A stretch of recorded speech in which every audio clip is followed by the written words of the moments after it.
الوردة اللي كثروا فيها اليدين تذبال، والفهم يفهم، العقل الراشد. الوردة من يد وتجيبها هكذاك تجي زاهية وضاوية وشابة ما شاء الله. طيب إذا كثر عفسوا فيها اليدين تذبال، تروح حتى تولي ما تسواش يرميوها. أنت درة مصونة يا أختي المسلمة، اتقي الله. والدين تاع ربي والله ما كان، شوف أقسم لك بالله يا أختي، ما كاش اللي بجلك وكرمك واحترمك ورفد من شأنك وقدرك كالإسلام.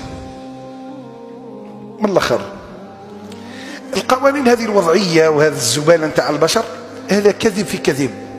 حابين يعريوك، يخرجوك للفسوق، يديوك للمعاصي، يذهبوا بالشرف نتاعك، يساوموك في دينك في كذا، وبعدين تروحي لواحد الطريق مسدود. هذا وش يحاولوا.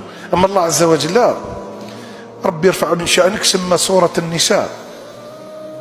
وقال النبي صلى الله عليه وآله وسلم: خير الدنيا متاع وخير متاعها المرأة الصالحة أو الزوجة الصالحة. أطيع الله ولا غيرك في الفايدة. الماكثة في البيت، قلت لهم أنا ما تسموهاش الماكثة في البيت، قلت لهم هذيك مديرة في بيتها، مديرة معلمة هذيك. اتق الله يا أختي، لا تسمعي لمن يريد أن يخرجك عن الصراط المستقيم. اتق الله. كاين شرع، كاين صلاة، صلي صلاتك، كاين صيام، صومي شهرك، عندك المال زكي مالك، عندك المال روحي تحجي مع أحد المحارم نتاعك، متزوجة أطيعي زوجك.